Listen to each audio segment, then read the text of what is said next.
I'm Sarah the gardener and I'm super excited. I'm sat here in front of my new shed. Oh my gosh, isn't it amazing? It's not a tool shed, that's still on the list. This is more like a writing retreat, office, command center for the whole garden. So I'll come into the garden and go to work each day, and it's just going to be fabulous. I've been waiting for this for so long, and to finally have it here. It went up yesterday, which was Queen's birthday, so the best birthday present for the Queen, well, for me actually, ever. And so what I have to do now is paint it on the outside so that the it's protected from the elements, because it's pretty rough out here. And I'm thinking maybe the same color as the house, so it blends in. I'm not sure, maybe I'll go something more radical, a bit more funky.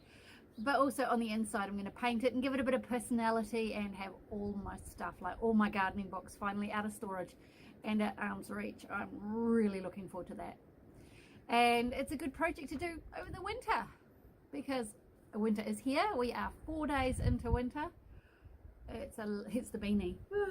It's a little bit cold, but I don't think we've seen the worst of it yet. So, ooh.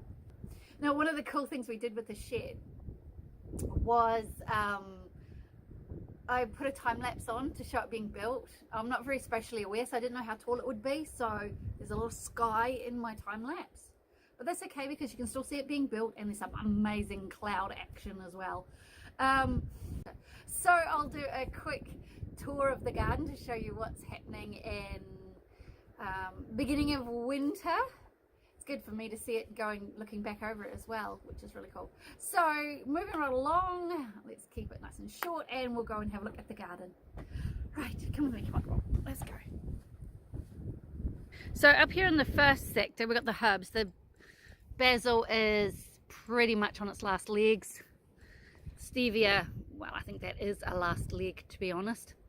But the dill and the coriander and the borage have come back, although I'm not overly sure I want to keep growing borage. Good for the bees, but oh my gosh, that thing self-seeds. And the permanent herb bed is looking good.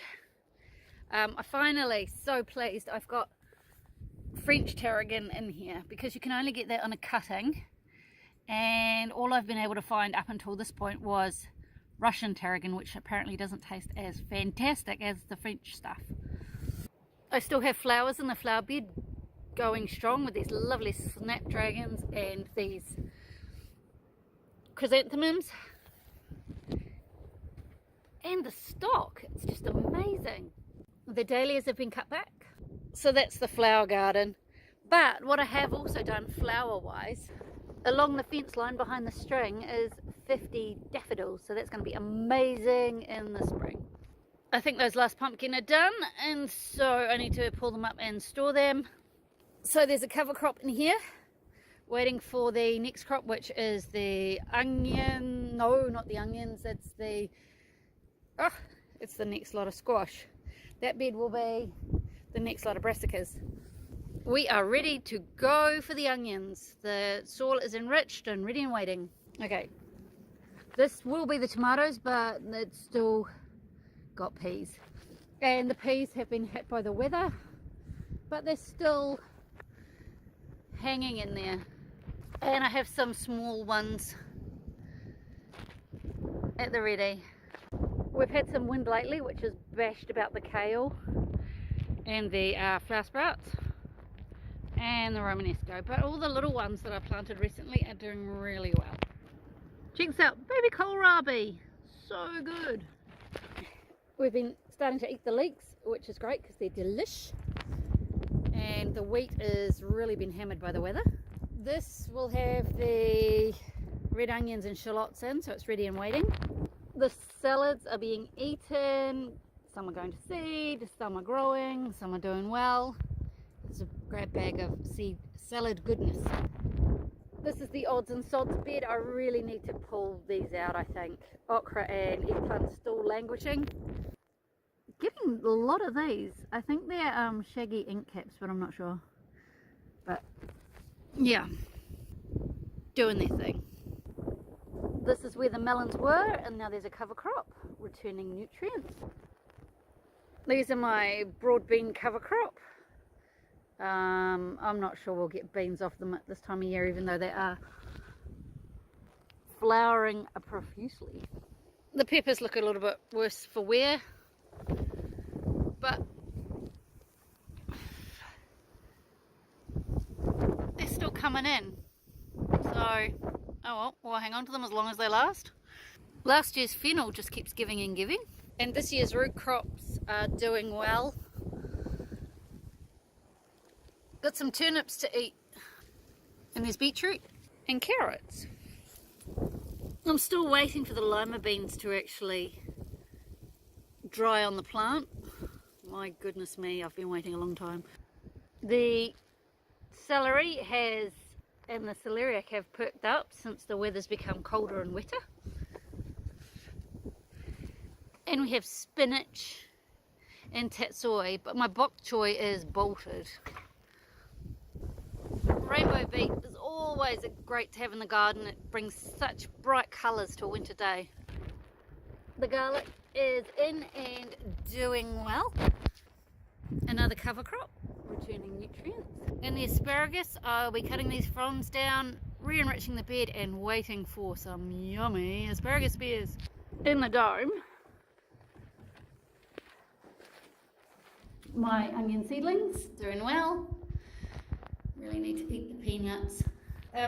Check regularly the things you have in storage, because I just noticed the other day a pumpkin that was starting to get a bit rotten in here, so I'm going to take it inside and we're going to start using it. And the spuds I planted for the winter are up, so I'm going to need to put them into the dome to keep them warm. The globe artichokes are doing well. I'm looking forward to a harvest this season, and it's probably almost time to harvest the yams, so that will be interesting.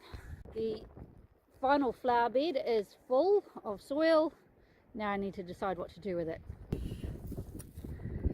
The nursery bed is also full. I just need to decide what to do with these plants. Poor rhubarb's been hammered by the weather. I have cover crops in the pumpkin beds, both of them returning nutrients. And the fruit area needs a bit of love.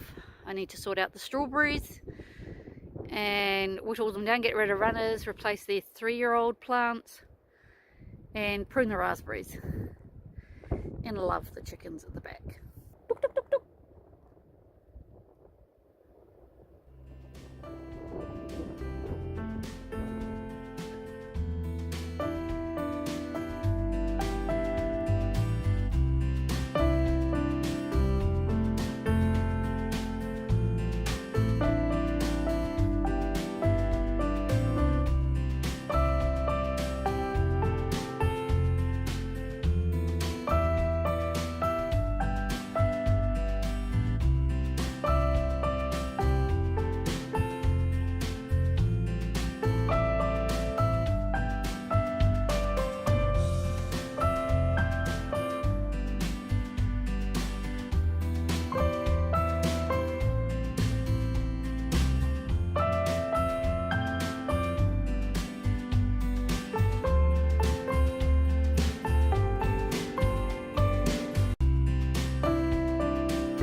So that was the quick whistle stop tour of the garden and the time lapse of building the dome. Whistle stop tour because it started to rain and it's actually freezing in my hands. I'm cold. But yeah, now if you live in New Zealand, I encourage you to check out the latest issue of Kiwi Gardener magazine, because it's got a wonderful story in there of building of the dome and lots of other great gardening advice for starting off winter. So check it out. But other than that, I'm going inside because I am freezing cold. There's not a lot to be done today. Maybe there's just one little thing to be done. But anyway, take care and I'll see you next time. Take care. Bye bye.